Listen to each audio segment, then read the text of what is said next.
So now the next topic is the thermal expansion. तो इसको पहले रब कर दीजिए।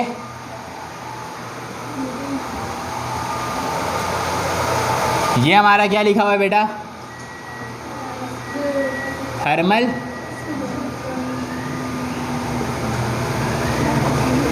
एक्सपेंशन। तो थर्मल एक्सपेंशन में जो चीज़ें हम पढ़ते हैं कि थर्मल एक्सपेंशन क्या होता है, बॉडी हीट गेन करके जो अपने अंदर एक्सपेंशन प्रोड्यूस करती है, तो वो किस किस तरीके का हो सकता है। बॉडी के लेंथ में भी इजाफा हो सकता है, बॉडी के वॉल्यूम में भी इजाफा हो सकता है। इसको हम क्या बोलते हैं? Linear expansion, volumetric expansion. फिर इसमें आपने एक चीज़ और भी पढ़ी है कि कोफिशिएंट ऑफ लीनियर एक्सपेंशन होता है, कोफिशिएंट ऑफ वॉल्यूमेट्रिक एक्सपेंशन होता है। फिर आपने इसका रिलेशन भी पढ़ा है, relation between the coefficient of linear expansion and coefficient of volumetric expansion. ठीक है, तो आज ये आज का टॉपिक हमारा, अगर टाइम बचेगा तो यहाँ तक हम करेंगे, वरना फिर हम इससे आगे भी कोशिश करेंगे, वरना आज यहाँ तक तो करना है। टाइम बता दीजिए मुझे कितना बाकी है क्लास ऑफ होने में? 1 घंटा बाकी है। थर्मल एक्सपेंशन की हेडिंग लगा लेंगे। थर्मल का जो ख़ास टर्म है, ये थर्मल किससे निकला बेटा?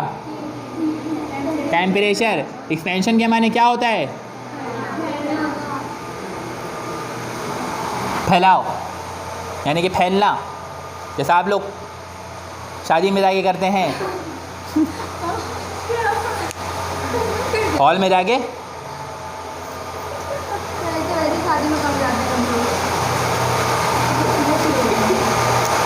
Thermal expansion. थर्मल के माने टेम्परेचर, एक्सपेंशन के माने क्या? फैलाव। नाम से जाहिर है, ये नाम बोल दिया गया मतलब डेफिनेशन बोल दिया गया। ये इस तरीके से होता है, इसको ज़्यादा रट्टा मारने की ज़रूरत नहीं है। आपका दिमाग इतना छोटा नहीं होना चाहिए कि आपके दिमाग में ये आएगा कि मुझे इसको रट्टा लगाना है। आपका दिमाग में या मेच्योरिटी लेवल इतना हाई होना चाहिए कि ये नाम बोल दिया गया मतलब आपके सामने डेफिनेशन बोल दिया गया। अब का, के, की, पर आगे पीछे लगा के इसकी डेफिनेशन सेट हो जाएगी। बात समझ में आ रही है? टेम्परेचर की वजह कर फैलाव, ठीक है ना? The expansion due to the application of heat, हरारत की वजह कर फैलाव, उसको हम क्या बोलेंगे? Thermal expansion. लिखते भी रहिए फटाफट, ठीक है? तो thermal expansion can be defined as whenever there is the application of heat as such there is expansion in the body, और it can be defined as the expansion in the body due to the application of heat.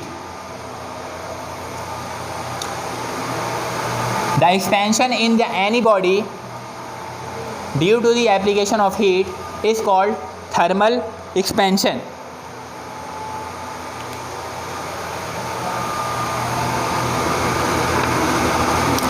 अब इस thermal expansion में हमारे पास एक चीज़ होती है बेटा, linear expansion.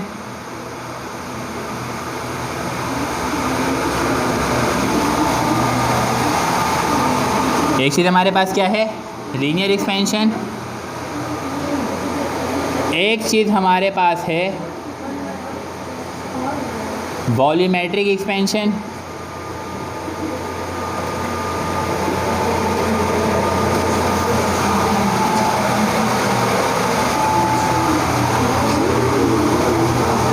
और एक तीसरी चीज़ भी है हमारे पास जो आपकी बुक में उसका जिक्र मौजूद नहीं है, उसका नाम है सुपर फेशियल। आजकल देख रहे हैं सारी बातें वैसी आ रही जो हम लोग कर रहे हैं। फेशियल की बात आ गई बीच में। सुपर फेशियल एक्सपेंशन, तो ये दोनों तो आपकी बुक में है, लीनियर एंड वॉल्यूमेट्रिक, वो आपकी बुक का हिस्सा, तो उसको हम डिटेल में नहीं पढ़ेंगे, उसकी डेफिनेशन में बस बता दूंगा कि ये होता है। हमारे पास लीनियर एक्सपेंशन और वॉल्यूमेट्रिक एक्सपेंशन है। तो लीनियर एक्सपेंशन क्या है? लीनियर से पहले खुद देखिए, ए आर को हटा दीजिए तो क्या बनेगा? लाइन। लाइन हमेशा क्या खींचते हैं? स्ट्रेट। तो अगर किसी बॉडी में स्ट्रेट इजाफा होगा, लेंथ में इजाफा होगा, चाहे वो वर्टिकल एक्सिस में हो, चाहे वो एक्स एक्सिस में हो, चाहे वो जेड एक्सिस में हो, किसी भी एक्सिस में हो, लेकिन सिर्फ 1 डायमेंशन में इजाफा होगा, तो हम इसको क्या बोलेंगे? Linear expansion. नॉर्मली हम इसको क्या बोलते हैं? लेंथ में इजाफा due to the application of heat, हरारत की वजह कर। ये क्या बन जाता है? Linear expansion. तो इसकी डेफिनेशन लिख लेंगे, increase in length due to the application of heat is called linear expansion. जल्दी जल्दी,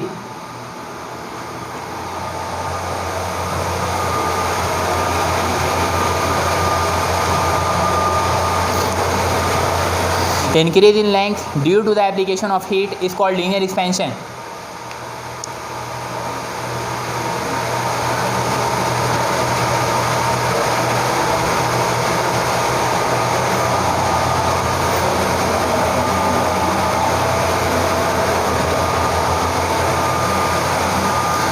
आगे चले। लीनियर एक्सपेंशन का एक बड़ा भाई है, उसका नाम उसके अब्बू रखे थे कोएफिशिएंट ऑफ लीनियर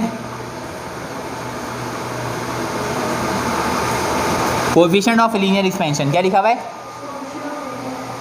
आप लोगों को पता होगा कि इसको इंडिकेट करवाते हैं किससे? अल्फ़ा। और इसका फॉर्मूला क्या होता है? Delta L over L delta. याद आया या नहीं? नेक्स्ट हेडिंग क्या है हमारा? कोएफिशिएंट ऑफ लीनियर एक्सपेंशन की हेडिंग है। तो coefficient of linear expansion which is indicated by alpha and its formula is delta L over L delta T. अब इस फॉर्मूले को ज़रा गौर से देखिए। Alpha is equal to delta L over L delta T, यही है ना? या कुछ और है? यही है। फिर आपको मैं एक बात बता रहा हूँ कि आपका दिमाग इस तरीके से काम करना चाहिए। इस लेवल में आके के आप सेकेंड ईयर में आ चुके हैं, जो यहाँ पे लिखा हुआ है वही डेफिनेशन है। ज़रूरी नहीं है कि मैट्रिक के क्लास के बच्चों की तरह, 9 क्लास के बच्चों की तरह आपको पूरा 3 लाइन लिख करके बताया जाए तो आप समझे कि ये डेफिनेशन होती है। ये फार्मूला आपके सामने लिखा हुआ है ना, मतलब आपके सामने हिंट मौजूद है, आपके सामने डेफिनेशन मौजूद है। What is alpha? Alpha is the coefficient of linear expansion is equal का साइन, मतलब अल्फ़ा इसके बराबर है, तो मतलब अल्फ़ा की ये डेफिनेशन है। क्या बोलेंगे? Change in length per unit length per degree rise in temperature. ये बोलेंगे ना, change in length per unit length per degree rise in temperature. पर हमेशा 2 मरतबा होता है। कोई भी परिंदा उठा लें, 2 पर होते हैं ना उसके। कोई भी परिंदा है, कितने पर होते हैं उसके? 2। Change in length per unit length per degree rise in temperature is called. बात समझ में आ गई है? जल्दी से डेफिनेशन लिखिए।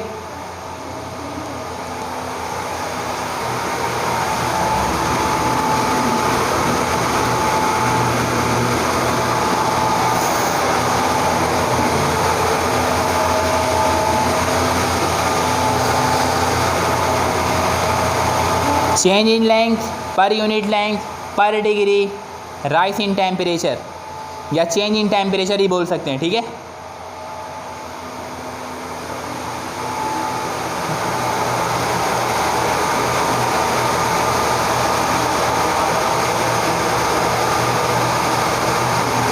लिख लिया बेटा? हाँ,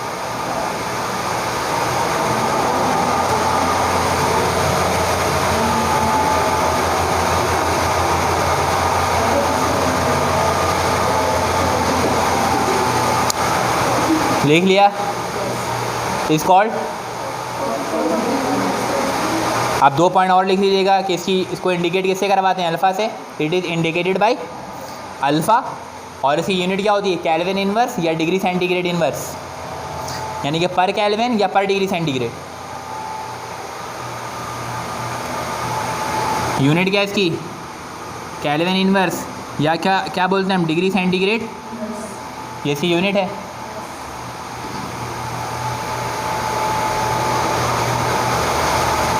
मिटा दूँगे? मिटा दूँ भाई? हैं?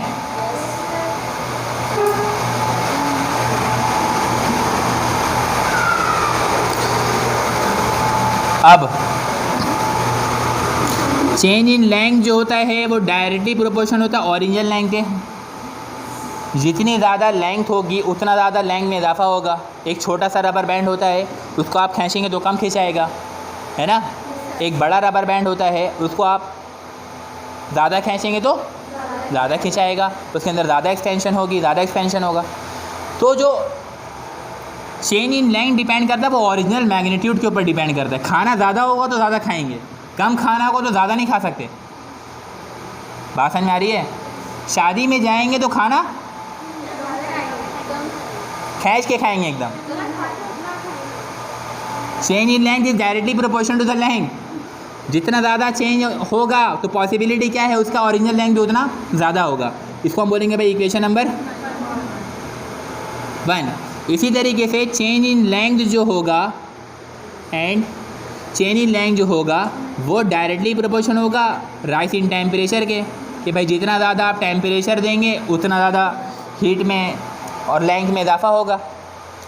इसकी एग्जाम्पल यूँ करके, जैसे घर में बैठे हुए हम लोग आराम से तब बात कर रहे हैं, अचानक से मेहमान आ गए कार्ड लेके शादी का, बहुत जल्दी में होते वो लोग। जो शादी का कार्ड लेकर आए एक तो वो बहुत जल्दी में होगा, तो कुर्बानी का गोश्त लेकर आए वो बहुत जल्दी में होता है, नहीं आगे भी जाना है, आगे भी जाना है, वहाँ भी जाना है। और जिसके घर में आया वो भी टेंशन फ्री है, अभी तो फ़ौरन निकल जाएगा, इसी पूछ लेते हैं क्या हो जाएगा।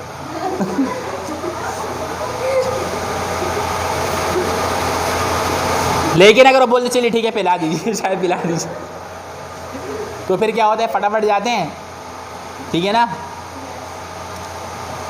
केतली में चाय चढ़ाया और चाय चढ़ाने के बाद आँच को फुल कर दिया बर्नर को,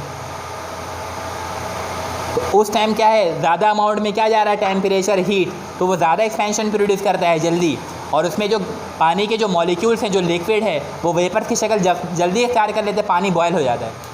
तो जितना ज़्यादा हम टेम्परेचर देंगे, उतना ज़्यादा क्या होगा, उसके अंदर एक्सपेंशन होगा। तो change in length also depends upon the temperature, the greater the temperature the greater will be the chain in the length of the body. अब इसको आप कंबाइन कर लीजिए, कंबाइनिंग इक्वेशन क्या 1 एंड 2 दोनों को कंबाइन कर लीजिए। तो कंबाइन करके हम एक साथ लिखते हैं, चेन इन लेंथ लिखा हुआ है बेटा, change in length directly proportional to length, ये वाली इक्वेशन एज इट इज़ हो गई। अब इसको भी इसी में घुसाना है, तो change in length is directly proportional to length हो गया है, चेन इन लेंथ। अब आगे क्या लगा देंगे, तो ये कंबाइंड हो गया। नॉर्मल जुबान में बोलेंगे तो क्या करें, इसको एक ही में घुसा रहे हैं, ठीक है। तो change in length is directly proportional to the length and change in length is directly proportional to the rise in temperature. ये हमारे पास जो इक्वेशन बनी है, हम इसको delta L sign of proportional ख़त्म करेंगे, इज इक्वल टू लगाएंगे और कांस्टेंट लगाएंगे, और इसके बाद ये एल और इसके बाद ये डेल्टा।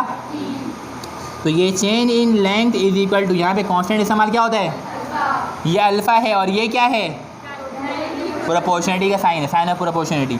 उसके बाद ये एल है और ये डेल्टा टी वैसी का वैसे ही है। तो ये एक फार्मूला है हमारे पास, delta L is equal to alpha L delta T. बात समझ में आई है। अब इसमें जो एक कहानी है वो ये है कि अगर आप ये इक्वेशन ड्राइव करते हैं, delta L is equal to alpha L delta T, एक रॉड है मेरे पास, ठीक है, मेटलिक रॉड है, सही है, इसको हीट अप दिया गया, ठीक, क्या दिया गया, अमाउंट ऑफ हीट, हरारत। तो इसके नतीजे में फर्स्ट कर लेते, इसके अंदर माइनर सा एक्सपेंशन होता है, क्या होता है, ये एक एक्सपेंशन हुआ इसके अंदर, ये फैलाव है, ये जो फैलाव है ये कहलाएगा चेन इन लेंथ, जो इसके लेंथ में इजाफा हुआ है। और ये जो यहाँ से लेकर के जो इसकी यहाँ तक की लेंथ है, ये फर्स्ट कर लेते हैं ओरिजिनल लेंथ है, दैट इज़ 10 सेंटीमीटर, ये है एल। तो अगर आप ये वाला फार्मूला लगाएंगे, आपके कोर्स का चैप्टर नंबर हीट का 25% न्यूमेरिकल इस वाले फार्मूले से सॉल्व होगा। मतलब टोटल 100 न्यूमेरिकल तो 25 न्यूमेरिकल इसका होगा। बात समझ में आ रही है। एक एग्जाम्पल दे रहा हूँ कि 100 न्यूमेरिकल हैं, अगर 25 ही न्यूमेरिकल हैं तो इसमें से तकरीबन 7 न्यूमेरिकल इसमें से होगा, 7 से 8 न्यूमेरिकल। बात समझ में आ रही है। तो एक इंपॉर्टेंट फार्मूला है ये, तो इस फार्मूले को समझना ज़रूरी है। मैं आपको ये बता रहा हूँ, अगर आपने ये इक्वेशन ड्राइव किया delta L equal to alpha L delta T, तो और अगर आपने ये इक्वेशन लगाई सॉल्व करने के लिए, तो इससे आप सिर्फ क्या मालूम कर सकते हैं, चेंज इन लेंथ, कितना इजाफा हुआ, कितना टोटल लेंथ है वो नहीं पता चलेगा। एक तो पहले ही से इसका लेंथ है ना 10 सेंटीमीटर, और जो इजाफा वो फंस कर लेते हैं कि वो 0.1 सेंटीमीटर है, ये 0.1 मीटर है। बात समझ में आ रही है। जो इजाफा हुआ वो कितना है, और जो एक्चुअल लेंथ है वो कितना था। तो अगर आप ये वाला फार्मूला लगाएंगे delta L equal to alpha L delta T, तो उससे आपके पास ये आंसर तो आ सकता है, लेकिन टोटल का आंसर उसमें आपको ये वाला लेंथ ऐड करवाना पड़ेगा। बात समझ में आ रही है। तो एल प्लस क्या हो जाएगा, डेल्टा एल। तो ये डिपेंड करता है सवाल की कंडीशन के ऊपर। अगर आपसे कह रहा है कि find the change in length, then it's okay, ठीक है ना, हम डेल्टा एल मालूम कर लेंगे। और आपसे अगर बोलेगा फाइंड द टोटल लेंथ, आप टोटल लेंथ मालूम करिए, तो पहले ये भी मालूम करना पड़ेगा, फिर ये भी ऐड करवाना पड़ेगा। अगर हम कौन सा फार्मूला यूज़ करेंगे, ये वाला। लेकिन अगर हम डेल्टा एल को ब्रेक कर दें कि भाई डेल्टा एल जो है हम जानते हैं एल बार माइनस एल के बराबर होगा। डेल्टा एल किसके बराबर होगा? एल बार माइनस एल। तो अब इस डेल्टा एल की जगह क्या रहेगा? एल बार माइनस एल। उसके बाद यहाँ पे क्या है? उसके बाद क्या है? उसके बाद क्या है? सही है। अब इस एल बार को सेपरेट कर लिया भाई, ये वाला एल माइनस हो रहा क्या रहेगा? उसके बाद अल्फ़ा एल डेल्टा टी, किसी को मसला? तो ये L bar is equal to, दोनों में कॉमन क्या है? अंदर क्या बचेगा? Alpha delta. अब ये जो लेंथ आया है ना, ये टोटल लेंथ कहलाता है। इसमें ओरिजिनल लेंथ बॉडी का ऐड हो जाता है। तो L bar is equal to L 1 plus alpha delta T. अगर आप ये फार्मूला लगाएंगे तो आपको ये दोबारा ऐड करवाने की ज़रूरत नहीं पड़ेगी। तो this is the difference between the delta and the L bar. L bar is the total length of the body, जो ओरिजिनल लेंथ गिवन होगा सवाल में। टोटल लेंथ जितना एक्सपेंड हुआ है और जितना एक्चुअल लेंथ था। बात समझ में आ रही है? तो बस यहाँ पे ये काम ख़त्म हो गया, यहाँ तक आप लोग कॉपी कर लें। Coefficient of linear expansion, coefficient of linear expansion definition हो गई, उसका सैम्बल हो गया, उसका यूनिट हो गया, फिर उसका ये डेरिवेशन है। ठीक है ना? यहाँ से आप कर लें, ये इक्वेशन नंबर 1 से यहाँ ये पूरा वहाँ तक, डीएल से भी